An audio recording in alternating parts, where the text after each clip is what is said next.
and looking at economics, demographics, energetic consumptions, and impact on climate.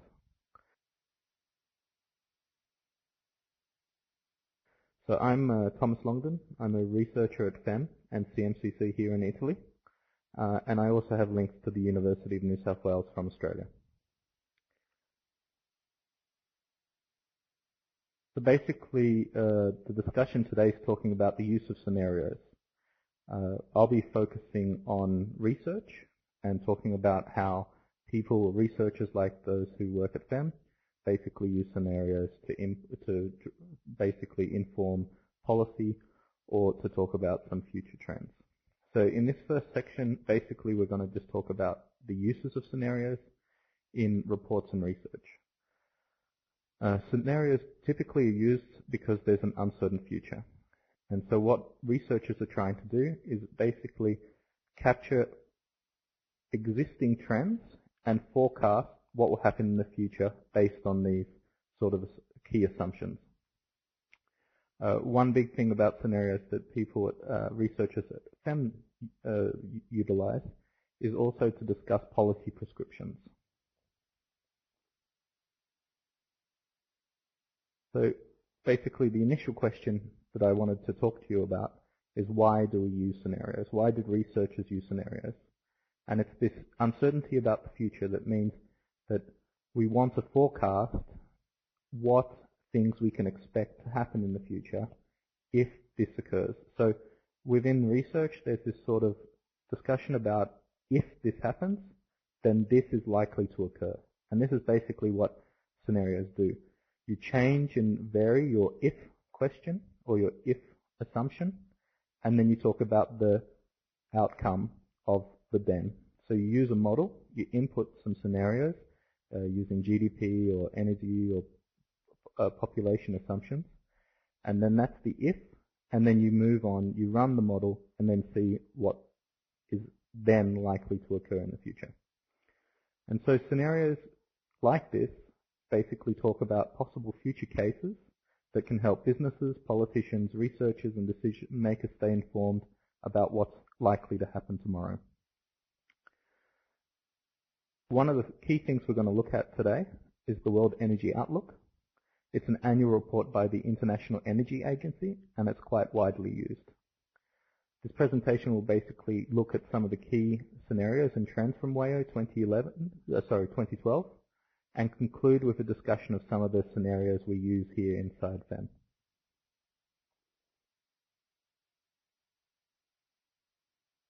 So WAIO basically is the World Energy Outlook from the International Energy Agency, and typically it's used by the public and private sector for policy making, planning and investment decisions.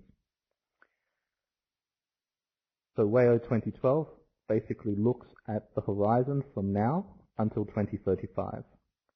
In this WAIO 2012, they actually also discuss sustainable energy futures. So the four scenarios that are in WAIO 2012, and I should mention that this World Energy Outlook actually changes every year.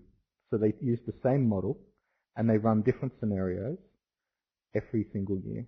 And the scenarios change year by year based on key assumptions of what's happened today or what are the sort of prevailing trends that the International Energy Agency believe people will be interested in or what are occurring. And so part of our discussion today will talk about some of the interesting trends that the IEA have chosen for this year and next year, or for 2012 and 2013, and actually discuss some of the results that they're looking at for the next 20 odd years.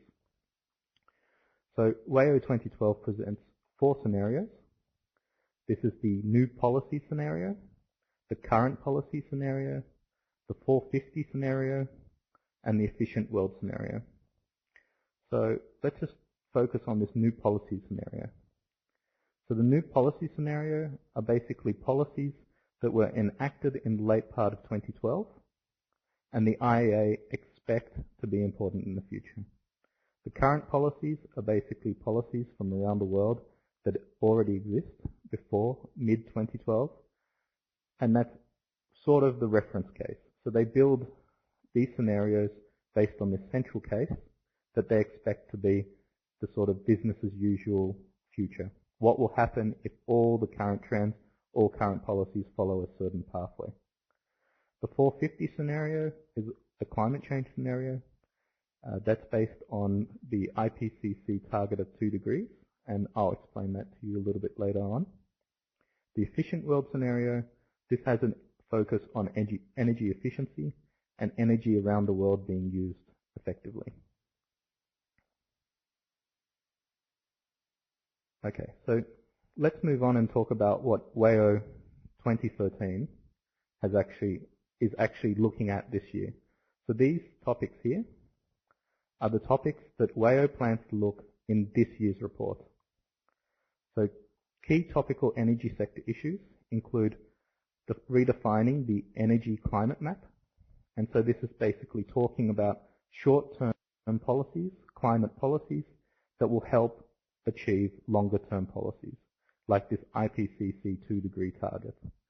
And so one thing you need to think about, if you don't know the IPCC, is the IPCC are advocating a certain target, quite a strong target, and the EU are one of the key supporters of this target. And so what this report will do is look at how short-term measures will help in the long run achieve these climate targets. The 2013 issue that will come out this year as well will look at energy in Brazil. So they'll talk about the growing needs of the Brazilian economy.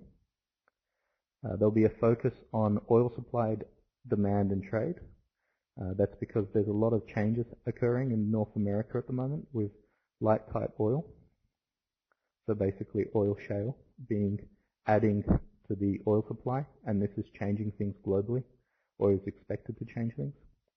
There's also unconventional gas.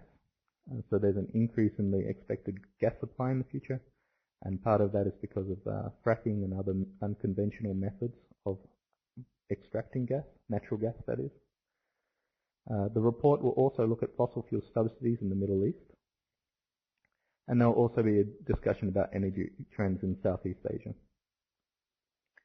So moving on to the bottom here with WAIO 2012. So in the report from last year, late last year I should mention, so it's the most current available report available. There's a few issues that they're looking at. So the topical issues that they look at on top of most of the other projections they do are looking at energy efficiency, water scarcity. This issue of the unconventional oil and gas in the US is in both reports. There's a focus on Iraq in this year, so basically what oil and what other energy changes are happening in Iraq, both internally and for export markets. And then there's also a discussion on the subsidies of fossil fuels and renewables that's been talked about recently.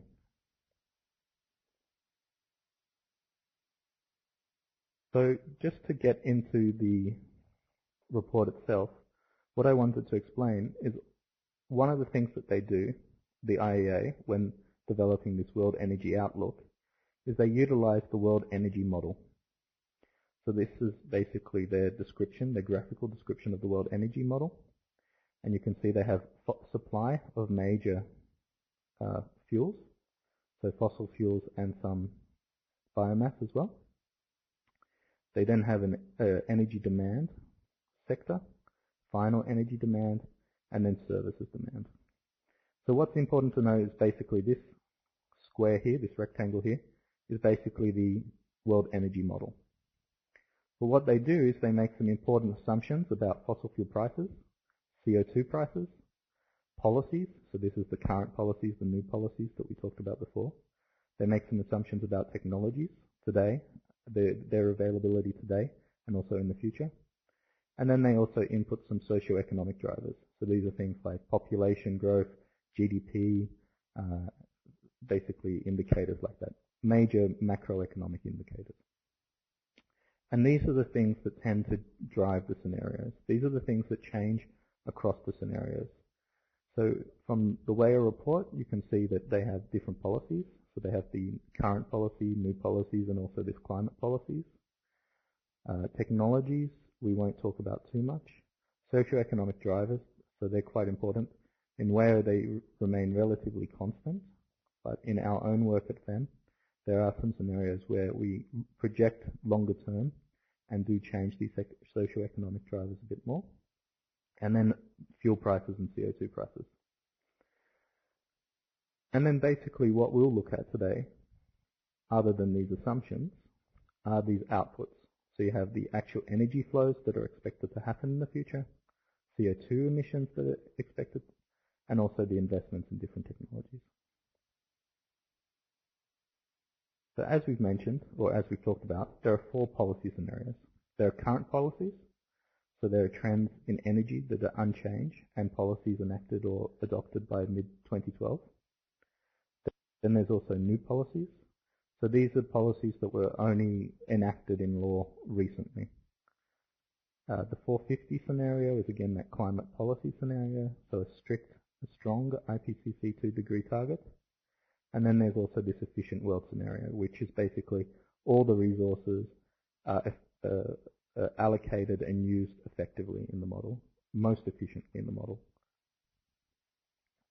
The key assumptions that they have, as we mentioned before, so basically these key assumptions are the inputs into the model that we discussed previously. So key assumptions are economic growth, population, these energy prices, carbon price, and technology.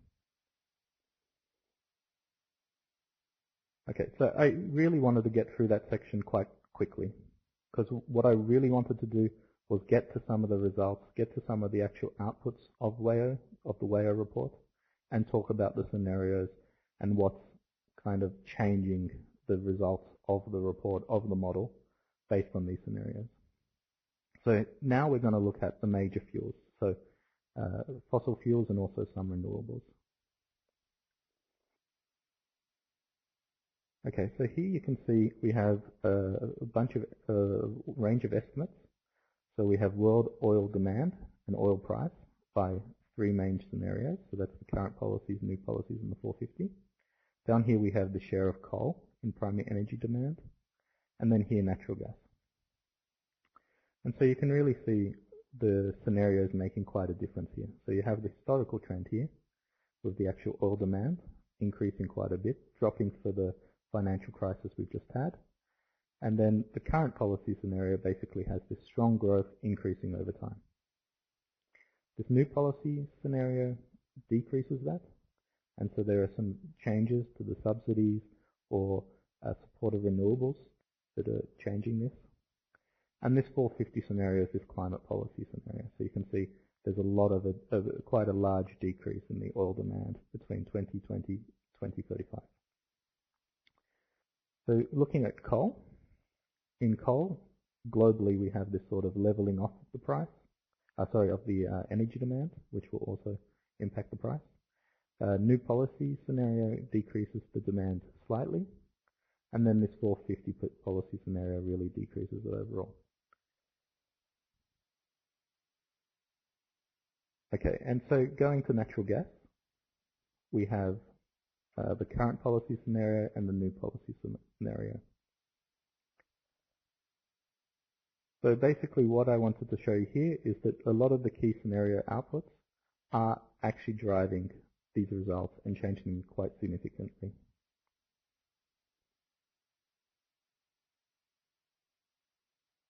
So with the United States oil production, one of the big emerging trends that WAIO 2012 has highlighted or chosen to focus on is this growth of light, tight oil, so oil shale that's coming in there. And so what you can see is basically oil production in the US from the 90s to 2010 has decreased steadily. And so they've basically been relying on a lot of oil imports. And what you have here is this massive, or this quite substantial increase in light, tight oil shale projected by the model.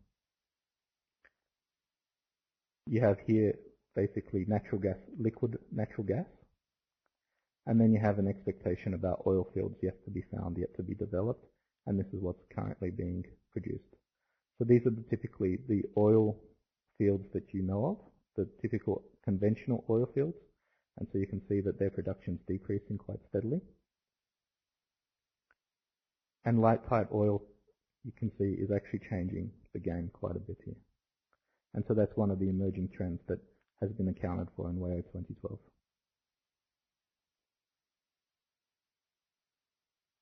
The reductions in net oil imports in the United States, you can basically see the same sort of trends happening in this figure here as well. You can see that there's an increased oil supply that's coming from that oil shale. And then you can also see that there are some efficiency improvements in the biofuels coming into the model here.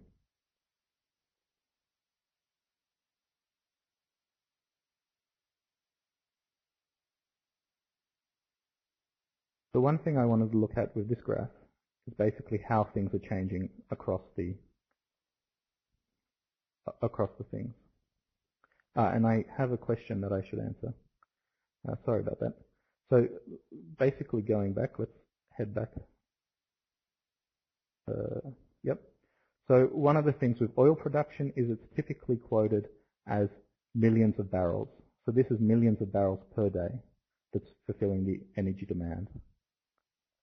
So it's, for myself, it's something that doesn't compute too much into reality. Millions of barrels per day is a little bit difficult to understand. At FEM we normally standardize the indicator, but within oil, typically when you hear professionals in oil talk about oil, you get this discussion of barrels per year, barrels per day. And so that's what MBD stands for. Okay, so just back to here. So basically you have this sort of trend here where you really see the reduction in the import level. So coming from today, 2011, you see a large reduction in net imports of oil in the US. And this is supposed to be, or this is projected by from the IEA, so in WAIO, to be partly due to demand side efficiency. So that's efficiency in auto vehicles and in the use of the oil. So basically, with the same amount of cars, the same amount of travel per year, if these cars become more efficient, you get this sort of efficiency. So you need less oil to do the same sort of driving styles and car ownership.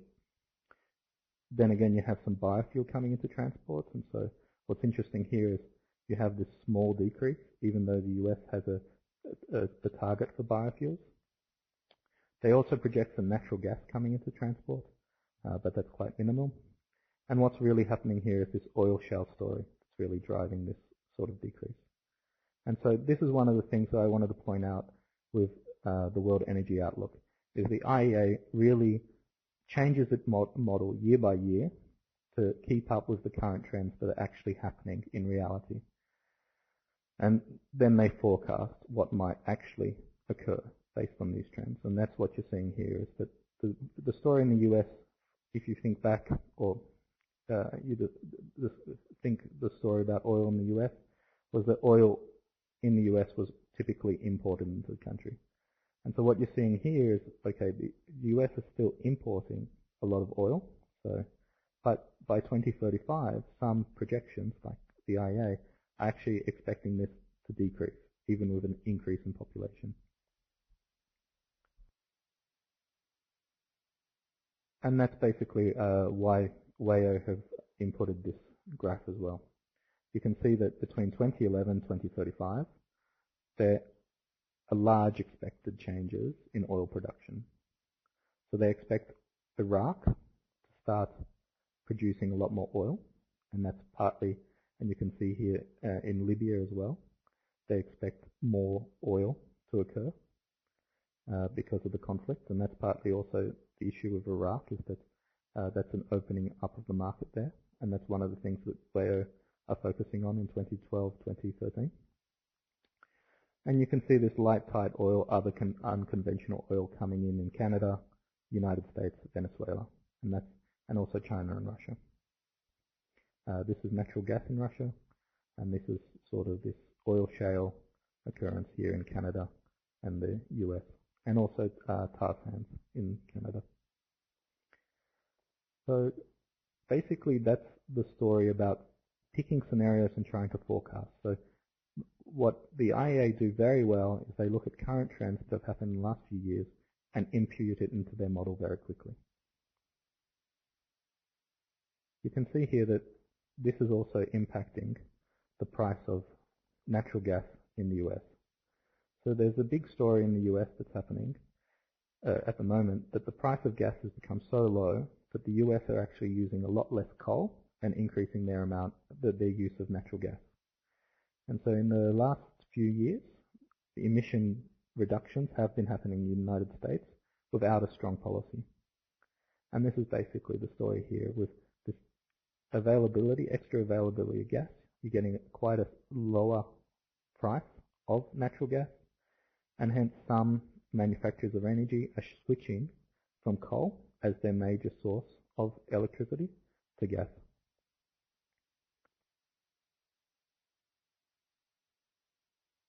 Okay, so that basically section on fossil fuels.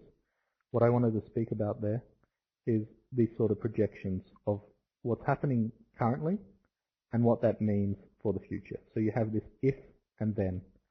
So the story is that if the current trend in these new types of gas and oil continue, then this is what will be likely to occur. And that's really what's driving these figures here and this analysis here by the IEA. So really, I wanted to move on at this point and look across the scenarios. So at this point, I'm going to take a little bit more time and actually look at the forecast for renewable energy and climate policy.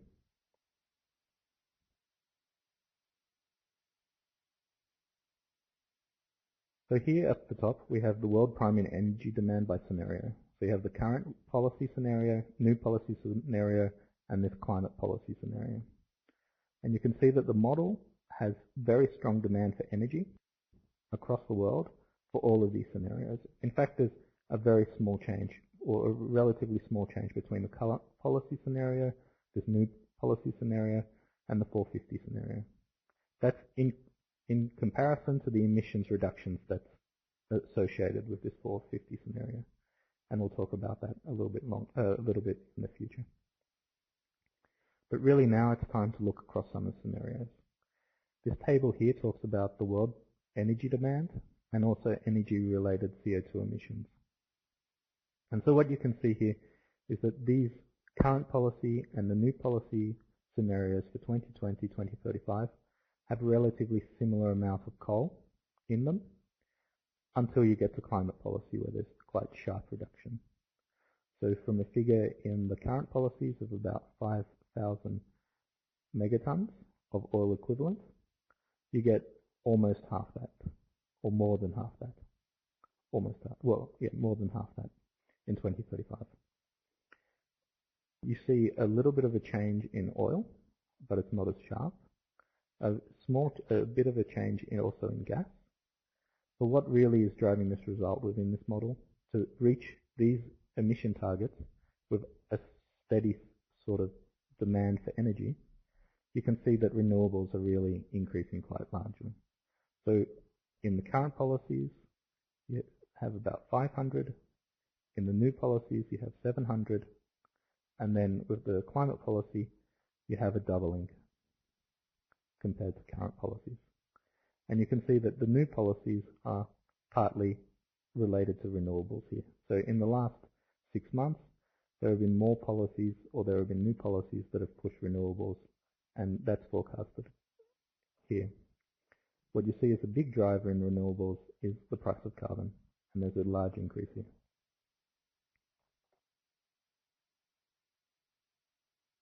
And so getting to the issue of renewables, so the IEA model renewables both as subsidized, so supported by the government, and unsubsidized. And you can see that subsidized energies are needed in this scenario to bring in a relatively substantial amount of solar, onshore wind, bioenergy, and other energy. So there has been a lot of talk about solar recently.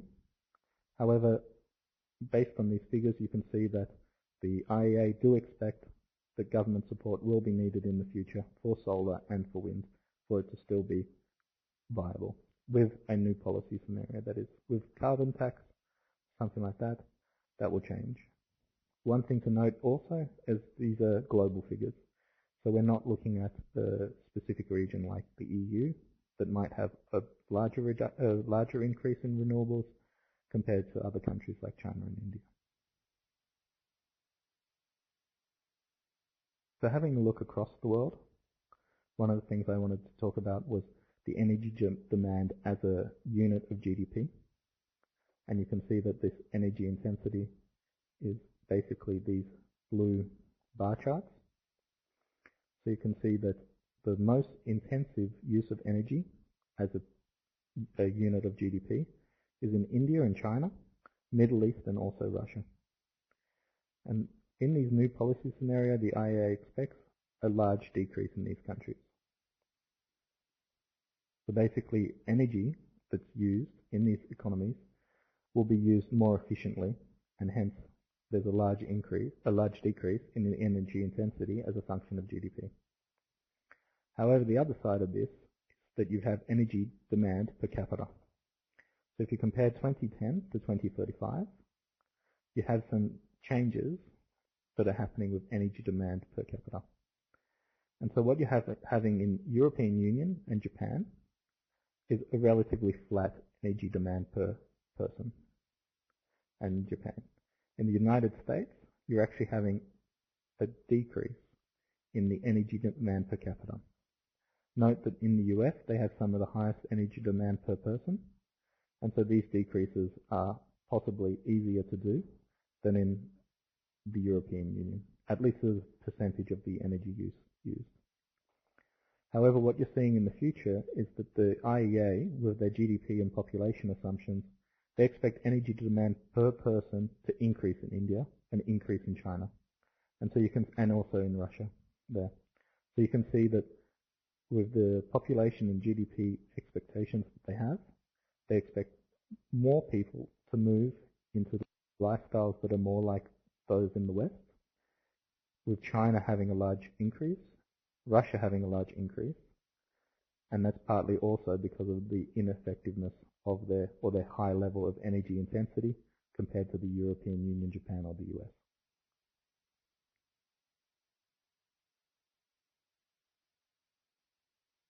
So the importance of China and India is reflected in this graph. So here you basically have the megaton of oil equivalent, so energy demand as here, and that's basically a share, so 100% of the global share is this level here. And then you have the percentage of which China and India make up this energy demand. So with coal, you see a lot of countries in Europe, US, Japan having low or moving away from coal, where China and India still, in this new policy scenario, rely heavily dominant or dependent on coal. Oil, it's a similar thing. You can see China and India dominate.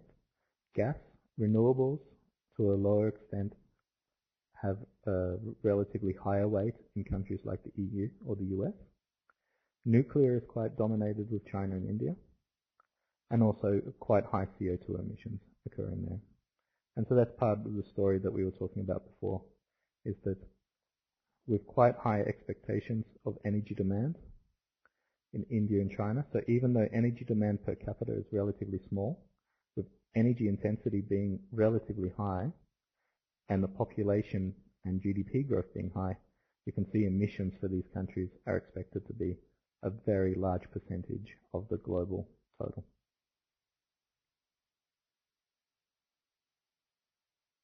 So here is the graph that I'm going to show you with the largest range of estimates.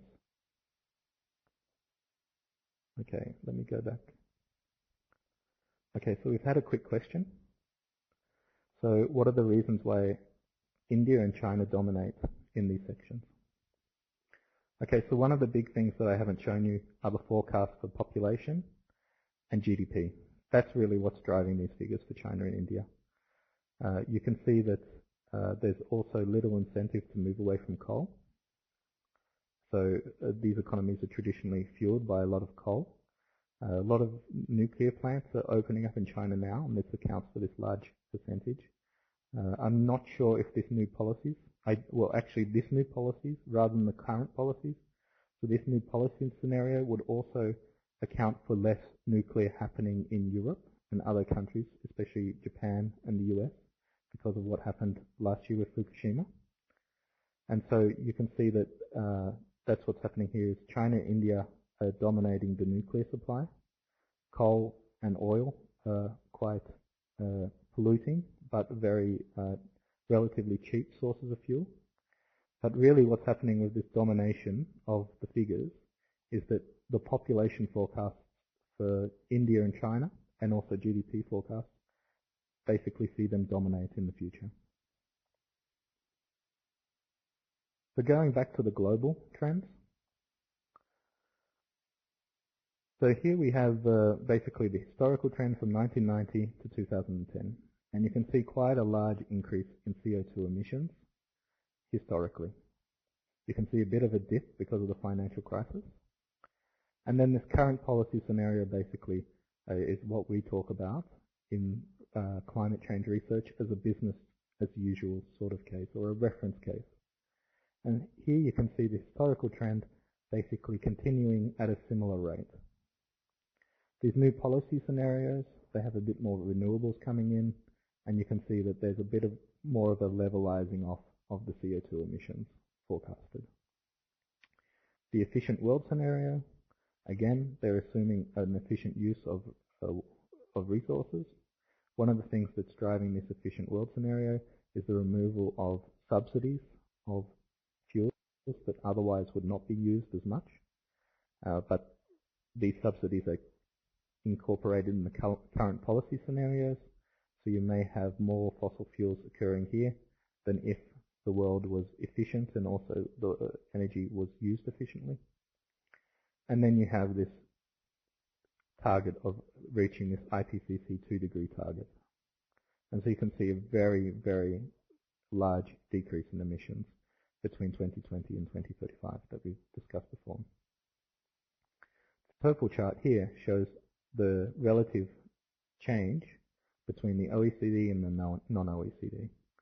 So you can see that a lot of the decrease is happening or needs to occur in the non-OECD, which you can reverse that and say a lot of this growth that's happening in current policy scenario is driven by the non-OECD countries like China and India that have large estimates for growth in GDP and population.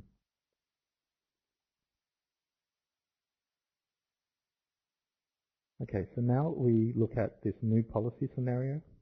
So this new policy scenario can also be described as an early action on climate and other policy issues.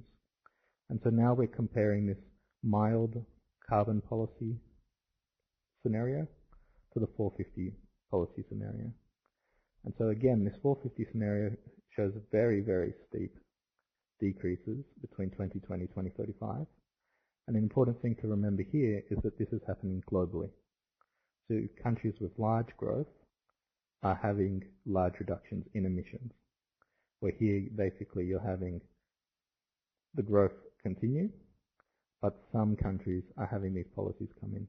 And so this you could think about some countries following the EU and enacting some additional policies and trying to bring on renewables. And this is really the tough carbon policy that's being talked about in the IPCC report. So let's just compare what it takes to get from here to here in 2035.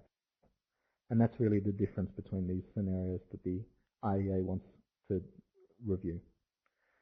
So the model that they use has a little bit of a substantial change in end-use efficiency. So this is efficiency in how energy is used. They have some power plant efficiency coming in. They have electricity savings, so basically reduced use of electricity. They have some switching in fuel demand. They have a lot of renewables coming in, and so you can see the 23% of the reduction from here to here is renewables. Biofuels are relatively small. Nuclear is relatively small. And then you have this coal CCS. So you have some absorption of the emissions that happen from, say, a coal or a gas power plant being captured and stored somewhere. So this is a little bit difficult to think about if you don't know this discussion around carbon policies. So what I wanted to show you next is a focus on transport. So what's happening globally in transport? So this is road transport. So it includes passenger cars and also freight. And so what you have with the new policy scenario here is a reduction in emissions that's not as steep as what we saw for the total economy, but still quite strong. So in 2035, the IEA, to reach this target effectively, expects or is forecasting a lower vehicle usage, and that makes up 7% of the reductions. There's a small additional impact of hybrid vehicles, electric vehicles as well there. Plug-in hybrid vehicles are a bit higher, but what you can see here is a big impact of fuel economy. And so fuel economy is one of the areas that the IEA model forecasts as being an effective and cheap way of reducing emissions. And you can see that that's one area that fuel economy has decreased, so fuel efficiency has decreased a lot, is in cars.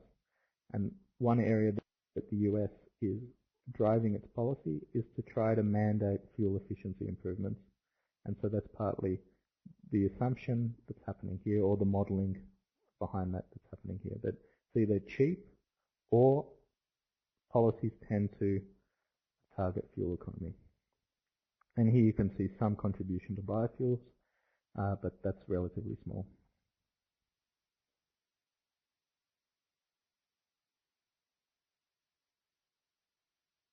Okay, so we had another question about moving to new policy scenario, not directly to the 450 scenario. If the 450 scenario is better, why aren't we moving to the new why aren't we moving from the new policy scenario to this 450 scenario? So really what the IEA are trying to do here is get into the debate that's happening around the world about how tight, how much carbon policy, how much carbon reductions we should do. The 450 scenarios that the IPCC wants to see, that has a relatively good chance of having low damages from climate change in 2100. This new policy scenario is a sort of estimate of what's currently happening here in the current state of the world if the recent policies are enacted and continue. The story of why people aren't moving to the 450 scenario, there is an issue of cost, that it will cost the economies to make these reductions. That if you go on a basis of basically minimizing cost in an economic world, doing something, and actually that's the interesting thing, if I can move back, that's the interesting thing with this efficient world scenario. If the world acted like the model that the IEA has, with some assumptions thrown in, rather than these two cases, you would get more of a case like this. It's not exactly clear, but this scenario and this scenario are not necessarily the best economically. What they are is a representation of what is happening in the world. And so you could say that this is a pessimistic and this is an optimistic view of the world based on the current policies that have been enacted. Moving down here will be costly. And that's really the discussion that's happening with climate change now. Do the benefits outweigh the costs?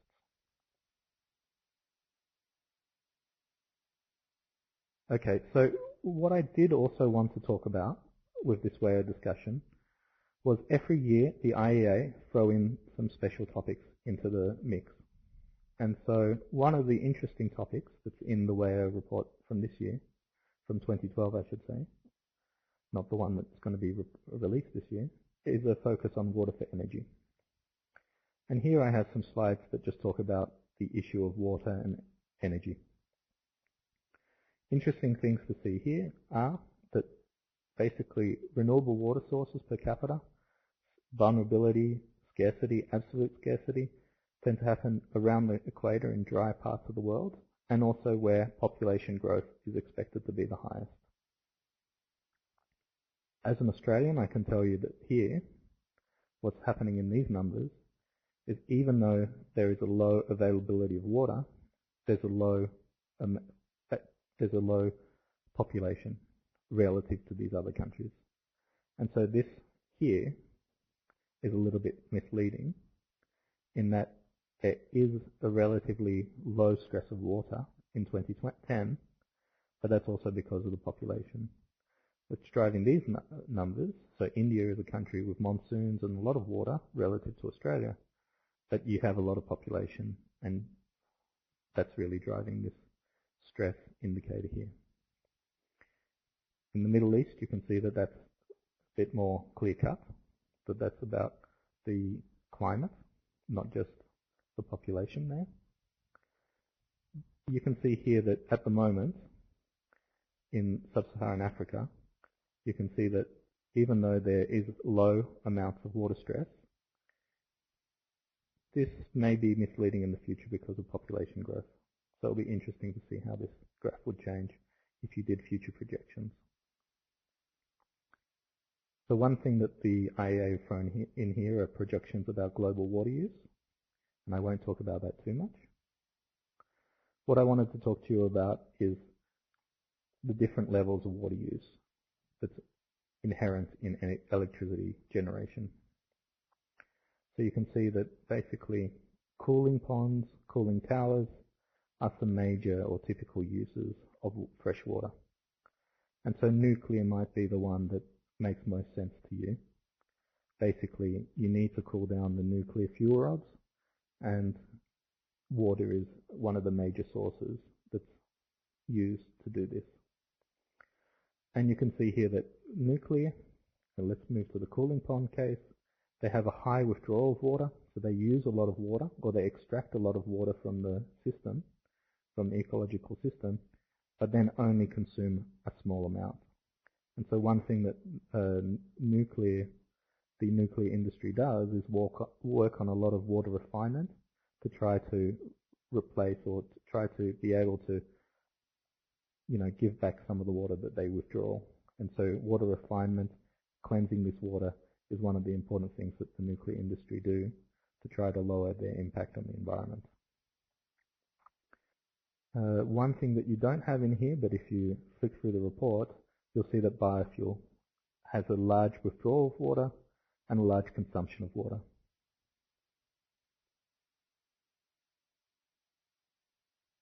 And again, one of the interesting things that the IEA have noted is that the water stress in places like India and China, even though some areas are relatively dry, water stress is also related to population. So you can see here there's some areas where there's high population in China, relatively high compared to other high areas.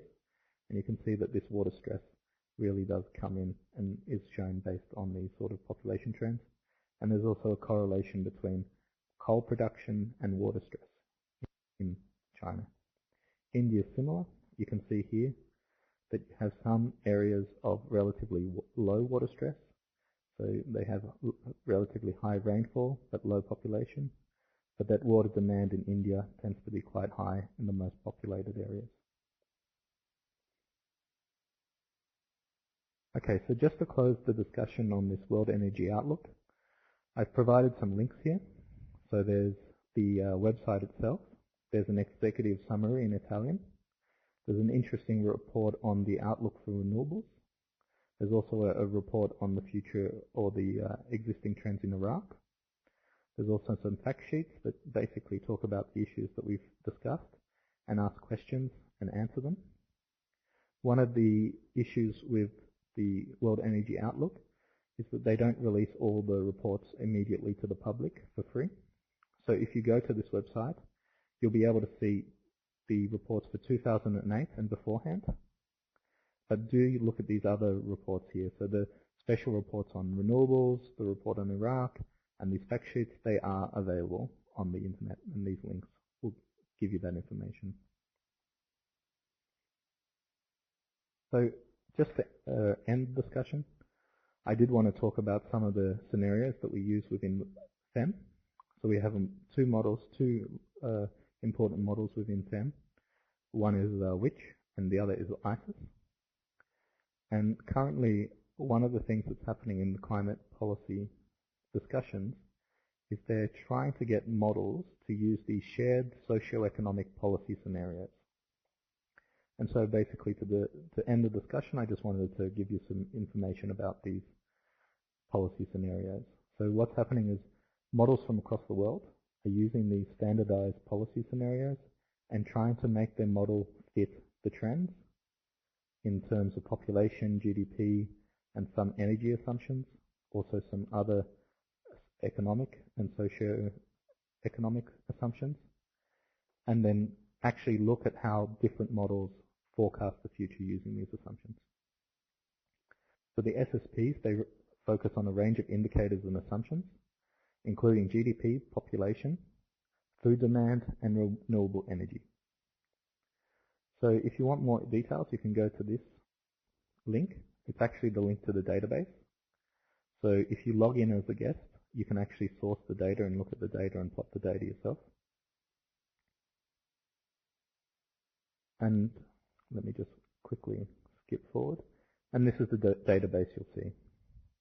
So from about, if you log into a guest, you go to series, you can actually play with these regions, the indicators, or the data outputs. So I've here focused on the OECD GDP version 9 indicators, and you can look at GDP, population.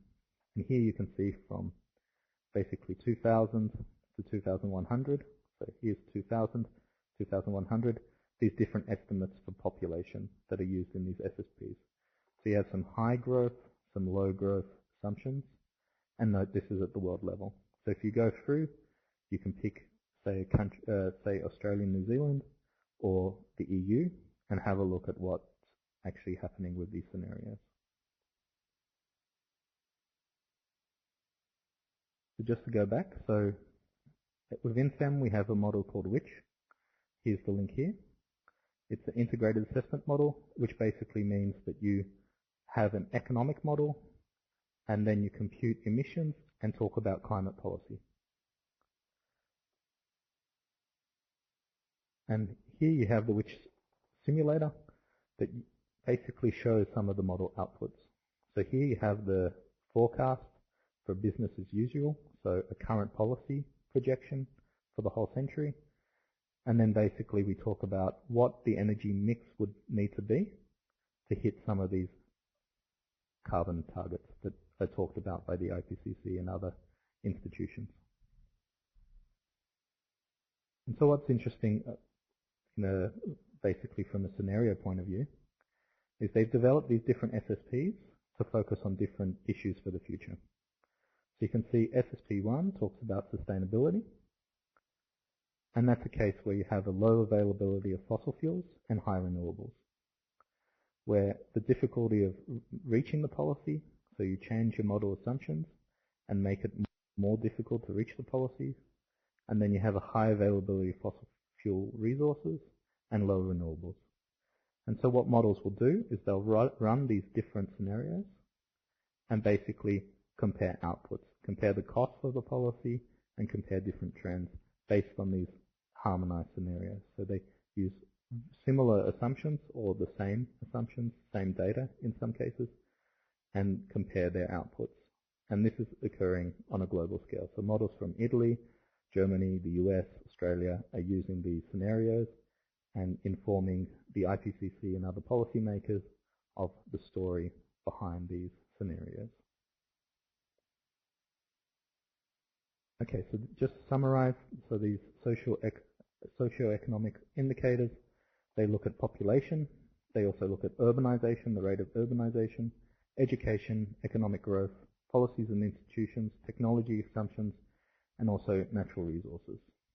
And so these are the sort of dimensions that models try to focus on and have similar ways of basically replicate some similar levels.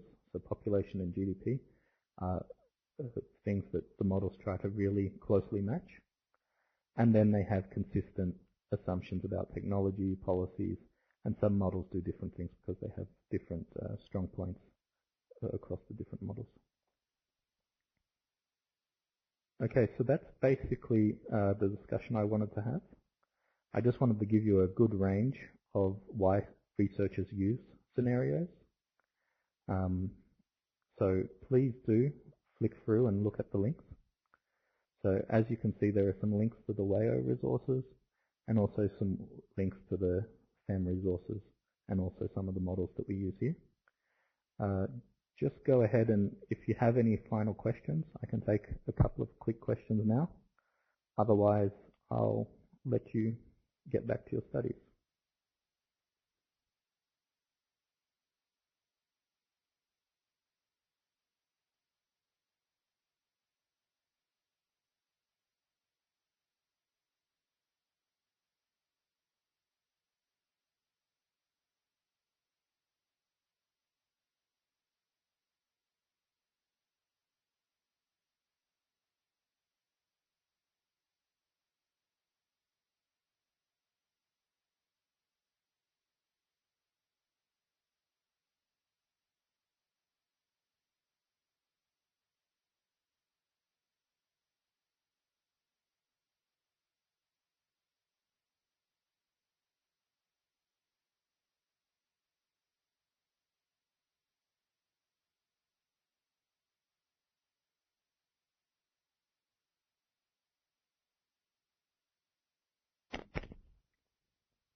Okay, no questions? Or anything that you wanted me to explain a little bit better? Or a little bit clearer?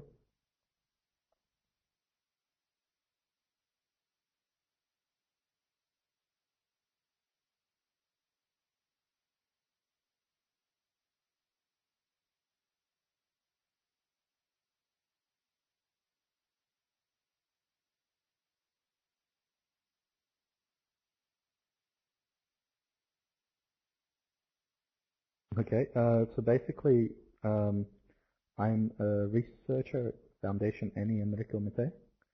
So really, at the moment, what I'm doing is working on what I've shown you on this current slide. I work with the WICH model, so it's this climate policy model, and basically I'm looking at the best way to fill this sort of graph and match these scenarios using this WICH model based in Milan. One of the things I also do is focus on transport in the same model. And so that's one of the reasons why I showed you the trends in transport. So just going back here, you can see that the WAYO model globally forecasts a lot of fuel economy. And these estimates are relatively similar to the model that I've developed for the WICH model or within Foundation Annie. Basically, that's my work here at FEM as a modeler. And then we do research outputs, mainly academic journal articles, and also model development. And we do things like this. We do reports when they come up for different governments. We do a lot of European Commission projects. So the European Commission asks us to do projects and kind of talk about the policy framework. So basically moving from new policy scenarios to this 450 scenario. And basically that's it. Any last questions? I think we have 5 minutes left if anyone does want to throw in questions.